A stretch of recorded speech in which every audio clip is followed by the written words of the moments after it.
Ok, cuando uno es residente fiscal o ciudadano de Estados Unidos, uno tiene que declarar sus ingresos a nivel mundial por sueldos, honorarios, ganancias en sociedades, intereses, dividendos, regalías, alquileres o otros ingresos por renta. También sus ganancias de capital, en acciones, en propiedad, en bonos y cualquier tipo de condonación de deuda. Mucha gente se olvida y dice, sí, yo estoy viviendo en Estados Unidos, pero tengo ingresos en Chile o en Argentina, y entonces digo, no, eso yo lo pago allá. Eso no significa que no tienes que reportarlo aquí. Por lo general, y eso después existen ciertos tratamientos que son que causa que puedas el impuesto que pagaste en otro país, usarlo para reducir tu tasa de impuesto aquí en Estados Unidos correspondiente a esos mismos ingresos, pero no te permite, sí sigue siendo una responsabilidad de reportarlo. Es súper importante de que no se les olvide eso.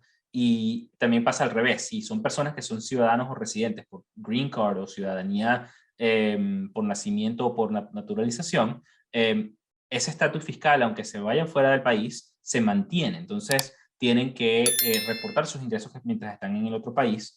Hay unas condiciones adicionales y hay unos beneficios que se pueden obtener si se cumplen con ciertos requisitos, de forma de que minimizas el pago de impuestos en Estados Unidos, pero tienes que hacer una declaración y cumplir con todo eso.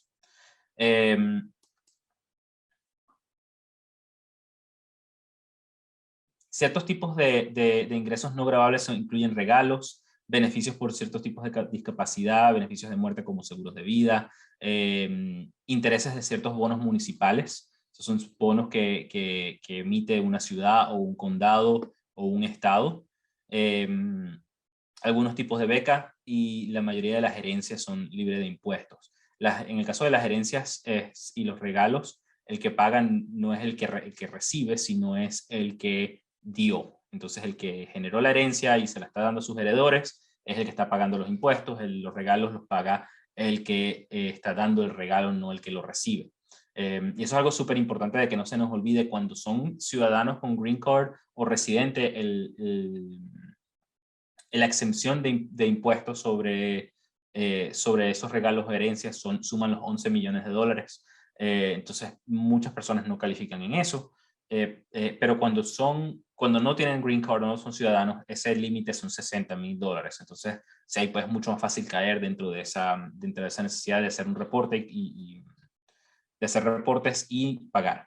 Entonces, es súper importante que lo tomen en cuenta. Importante también que tomen en cuenta que cosas como el mantenimiento de sus hijos pueden ser considerados regalos mientras están en la universidad, etcétera. Entonces, es súper importante de que esas cosas también pueden tener que reportarse, y si suman montos mayores al mínimo, y creo que el monto para el 2021 eran $14,000, que es el regalo mínimo que se puede dar sin tener que hacer ningún tipo de reporte, o disculpe, el regalo máximo que se puede hacer sin tener que hacer ningún tipo de reporte. Pues mayor a los $14,000 hay que hacer un reporte. Si eres residente vas a entrar a esa excepción de los 11 millones de dólares que mencionaba, y no puede ser que no tengas que pagar, pero es 15, me agrega aquí una que son $15,000 para el 2021, no $14,000 ese monto máximo de regalos sin tener que hacer un reporte.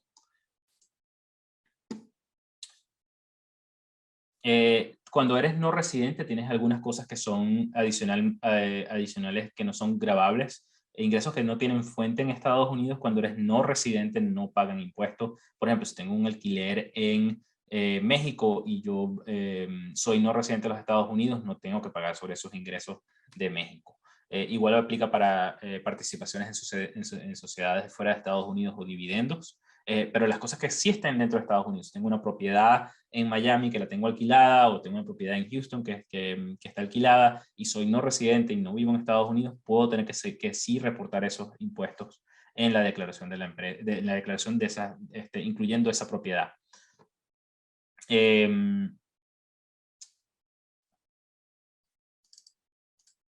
Las ventas de inmuebles sí son gravables, aunque dentro de Estados Unidos, aunque las ventas de capital, de ganancia de capital, por ejemplo, acciones, si yo compro o vendo acciones en la bolsa, esas ganancias de capital son libres de impuestos para no residentes. Después también es importante determinar la fuente de los ingresos para efectos de un no residente, si son salarios, servicios,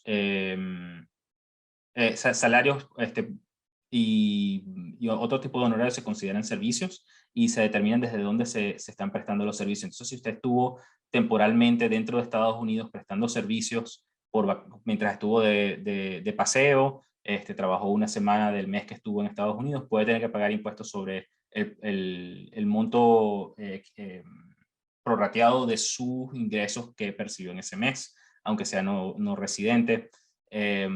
Y, por ejemplo, si tengo actividad de negocios en donde desde donde estoy vendiendo, si estoy vendiendo inventario, puedo tener que pagar impuestos sobre lo que vendí dentro de Estados Unidos.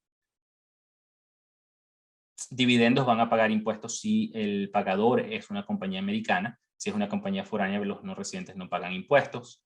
Rentas basado en cuándo en dónde está la propiedad localizada. Y royalties basado en dónde están usando la música, el patente, el copyright, en donde lo estén usando, oyendo, viendo, leyendo, etc. Jorge, es bien importante mencionar que para mucha gente esto de el origen del ingreso es confuso. Para efectos de personas que no son residentes de los Estados Unidos, el origen lo determina esa tabla que tú mencionaste ahí, o la fuente del ingreso, y solo los ingresos que sean de fuente americana son los considerados gravables para un no residente. Entonces, es importante entender cómo se discriminan o cómo se determina la fuente o el origen de los ingresos o de cada tipo de ingreso para ver si les corresponde o no declarar o reportar esos ingresos por considerarse de fuente americana.